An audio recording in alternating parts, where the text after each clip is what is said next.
Ladies and gentlemen, welcome to the December 2014 graduation ceremony of Oklahoma State University Institute of Technology. Please remain standing for the national anthem. Oh, say, can you see by the dawn's early light what so proudly we hailed at the twilight's last gleaming, whose broad stripes and bright stars, that star-spangled banner yet waved.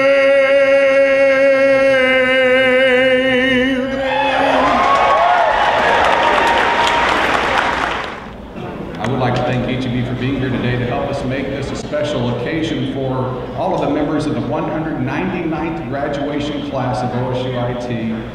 Today, I'm told we have a total of 229 students graduating and a full 60, that's a 60% of our students are graduating with honors today. Yes,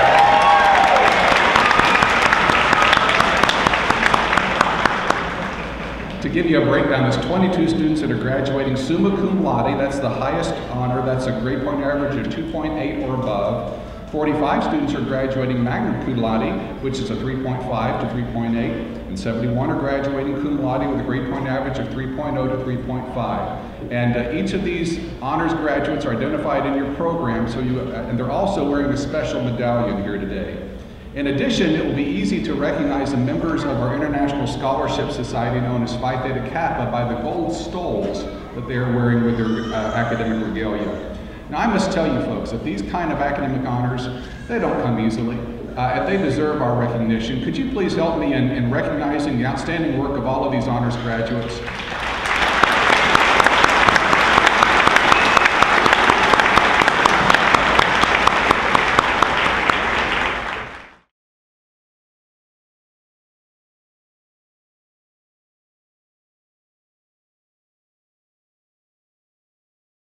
Oklahoma's Secretary of State, the Honorable Larry B. Parman, was appointed by Governor Mary Fallin to serve as Secretary and Executive Director of the Oklahoma Department of Commerce. In private sector, he has served as the CEO of an Oklahoma City-based law firm known as Parman Easterday since 1984. He is also a partner in an executive coaching and leadership development firm known as Notch It Up Strategies. From 2001 to 2004, Parman served as president of the Hawthorne Group, a public affairs and strategic communications firm in Alexandria, Virginia. Parman is the author of many books about estate planning, financial planning, and business. He is a highly sought-after speaker on the subject of developing economic growth in Oklahoma and is frequently a guest on radio and television talk shows. Parman holds a Juris Doctorate from the University of Missouri Kansas City School of Law and received a bachelor's degree from the University of Missouri Columbia.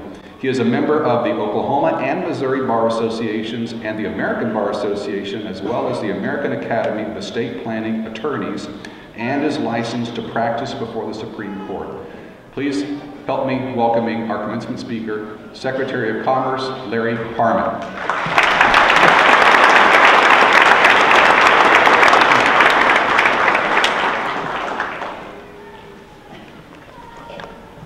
What an impressive audience. Members of the Board of Regents, Dr. Path and your distinguished faculty, parents, proud grandparents, supportive relatives, other distinguished guests. You always wonder what to say to a group of people about to embark upon their future, a future that's bright, the future that they've worked hard to get to this point, this launching pad, if you will. So here's what I'm going to do. I'm going to quickly go through 13 points, and I call them the baker's dozen. There are certainly more success points that I would like for you to take forward and think about as you embark on this fabulous journey. The first one is I want to be sure that you do not live into a default future. I want you to think about your future as a clean whiteboard. Don't drag your past into the future. Build upon the past that's been a positive experience for you. Leave that that's not been a positive experience, learn from it, grow from it, move beyond it, and write and draft and declare your own future. Your willpower will be more important than your training, as good as your training has been. Your willpower will end up becoming very, very important to you at different times in your life. As you move through the business world and as you move through life, remember not to confuse activity with results. For the most part, you're going to be rewarded for results and not activity. So as you proceed, please develop a methodology of success about how you get things done and how you get them done with excellence. It's no different than developing good study habits, good work habits. Take that same concept and apply it in your daily life, whatever profession you're involved in, however your personal life develops, develop that methodology for success. Now, Woody Allen would have us believe that 80% of being successful is just showing up. Of course, we need to be clear about what we mean by just showing up. If it means appearing or being present in today's marketplace, in today's world, that won't do. If it means being on time, if it means doing what you say you will do, and going all out at whatever endeavor you're pursuing, then that's what he means. Be sure that you have the opportunity to identify, understand, and work in your area of strengths. We all have strengths, we all have weaknesses. By and large, you're going to be a lot happier if you can find endeavors that lead you and are built upon your strengths. Commit to continuous improvement. I'm going to have more to say about that in a moment. And remember that persistence triumphs. I'd like you to think about yourself as a leader. Everyone's a leader. People are desperate for leadership today, and they will respond to it when they see it. Step up. Step up when you have the opportunity. Seize it when you see it. Take the responsibility. Everyone's watching, and everyone will respond. Coach John Wooden made another point that I liked. He was that famous coach at UCLA, the basketball coach. He always used to make the point that we should never compare ourselves to others. Rather, it would be much more useful and helpful if we compare ourselves to our own potential. Are you living up to it? We should always strive to live up to our potential. And remember, your habits will become your life. Whether it's study, fitness, work, play, relationship building. Next, be a perpetual student. More on that later. Focus. Focus on what you're doing. Be present in the moment. Achieve the best you can. And try to ignore the bright, shiny objects that come along and take us off purpose from time to time. My mother would be proud, 91 years old, still living in Northwest Missouri, to hear me remind you to find balance in your life. She used to say, moderation in everything. You need a balance in your life to be successful, to be happy. You need a balance in your life to build the infrastructure, a life infrastructure that you can be proud of, and that will begin a legacy for your future. Now, a couple more points about 3 of these items. Committing to continuous improvement. I was reading a story the other day about Derek Fisher. You may remember him as the aging professional that came to the Oklahoma City Thunder from the Los Angeles Lakers, wearing 5 championship rings. No longer a star player or even a starter, a mere role player, but left an extraordinary impact on the Oklahoma City Thunder by his example. He's now the coach of the pitiful New York Knicks, but we'll forgive him for that. I was reading what a writer said about Derek Fisher and his contribution to the Thunder. He said that one thing that impressed him the most about him was his approach. This is important, his approach. Whether preparing for the next game, staying late to take extra shots after practice, he was always picking people's brains about the smallest of details, or his fitness, or his readiness. He was always doing something to ensure that he was ready, physically and mentally, whenever his name was called. That's good advice for all of us. That's good advice from a launching pad that you currently stand on. He used every resource to be the best he could possibly be. His teammates, because of it, his teammates followed his lead, and they all became better for it. So when he was on the court, he was high octane, fully committed, played with constant energy. Live your life that way. Make that kind of commitment. This is a great standard for you to take into your life and into the workplace. He was confident because he was prepared. He was ready at all times, and he feared nothing. It's okay to be pleased, never be quite satisfied. That's pretty good advice. Use this concept and take responsibility to manage yourself and your time. Your time is the most precious commodity known to man. It's a thief. Time is a thief, and it will rob you of your opportunity, your future, and your life if not used wisely. So I implore you to take control of your career, develop your human capital, and develop your skills. Pledge that you will never have a job. Instead, you are a self-contained business. You have a career. Manage it with excellence. A few words about persistence. Persistence always triumphs. Every parent and every grandparent, every aunt, every uncle, every brother, every sister, every friend in this room, standing behind you and holding you up, will testify to the value and importance of persistence. Without it, the only thing left is failure. Because guess what? Your life's going to bring some failure and some setbacks.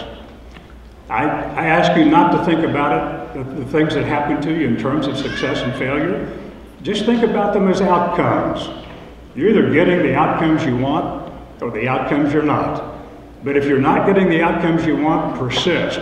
Course correct, make the adjustments until you get what you want. Don't ever think if you're working for someone that your boss is an idiot. I've thought it. You will think it. Why are so many of you laughing? You know, but seriously, until you've walked in their shoes, until you've gone to bed and had a sleepless night over whether you can meet a payroll, over whether or not you can repay that $1 million bank loan that you just took out so that your payroll could be met, until you've walked in those shoes and felt that pain and felt that pressure, don't be quite so judgmental. Instead, stand beside them, learn from them. Try to understand what they're going through, be the best you can in terms of being a partner with them. You'll learn and grow from that, and it will really provide value later on. Finally, be a perpetual student. And a little bit of a different approach on this. What I would ask you to be a perpetual student about is yourself. Specifically, the blind spots that we all have. Examine your belief systems. Examine them to the deepest level of your understanding, and then examine them more. Even better, if you have the courage, have others help you examine your blind spots. You cannot see them. Others see them very clearly. And it's only through that discovery that you'll learn to understand blind spots and the concept of we don't know what we don't know. That's a dangerous spot to be in. It's important to go deeper because most of our beliefs are held at the subconscious level. Beliefs create our attitude, attitude triggers our behavior, behaviors form our habits, and habits determine our life. So I think those three of all the points that I mentioned stand out. What I would say to you going forward is study greatness, recognize it when you're in its presence. You are prepared. You've been trained by the best, by this wonderful institution that stresses labs over lectures, private sector sponsorships, totaling now, I think Dr. Path told me 700. Exceptional industry professionals who have taught you well. You are ready, but you're not finished. Continue your journey to be exceptional. I want to thank the school. I want to thank you for taking your time, Dr. Path, for you and your team and the vision that you bring, the commitment, that Dr. Path and his team has to make OSUIT the best at preparing a highly educated and highly skilled workforce. And for their inspiration, for them inspiring you and providing such strong leadership. OSUIT is setting a standard in Oklahoma and throughout the country. And you as graduates have the opportunity to make us and make your school proud by what you do in the future. So what I would ask you is simply this: discard the ordinary, demand greatness from yourself, and then create it. I thank you and I wish you Godspeed.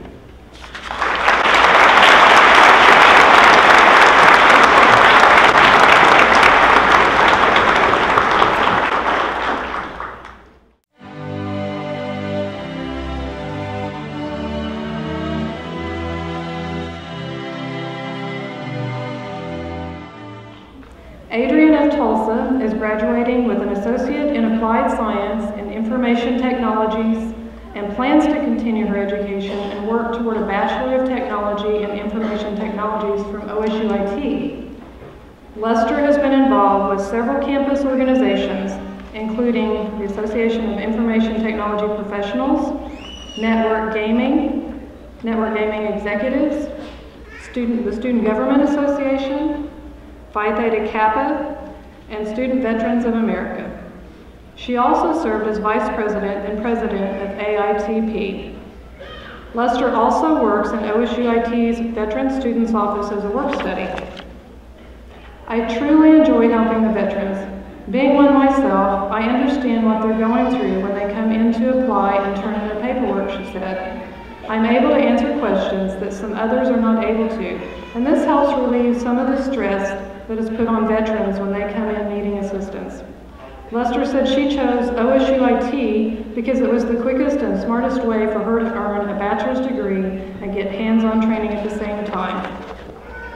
Okay. All right, guys, I'm going to keep this short and sweet. So, on behalf of Oklahoma State University Institute of Technology fall graduates of 2014, I would like to welcome Dr. Bill Path, distinguished platform guest, faculty, family, and friends. I'm very thankful for the opportunity to give this speech to you guys today.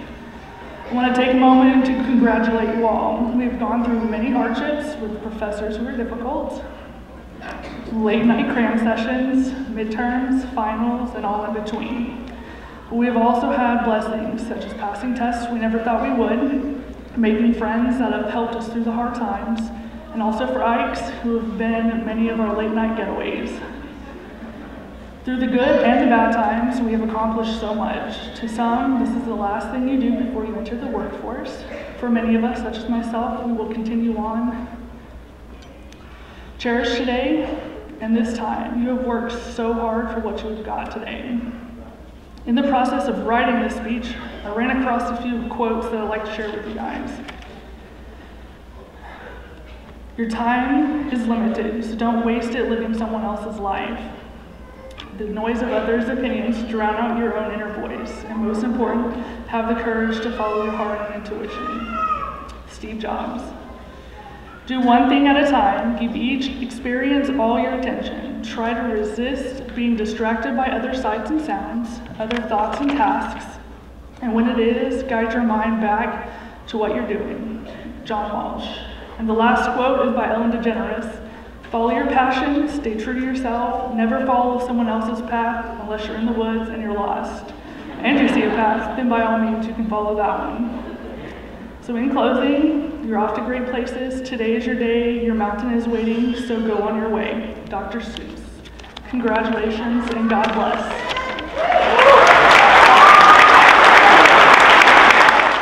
Upon this recommendation and by the authority vested in me by the OSU Board of Regents and the Oklahoma State Regents for Higher Education, it is my distinct privilege as President of Oklahoma State University Institute of Technology to confer upon each of you the degree for which you have been recommended with all the rights and privileges pertaining thereto. We will now begin your graduation walk. The outstanding graduate for Office of Information Systems and Technology, Sharon L.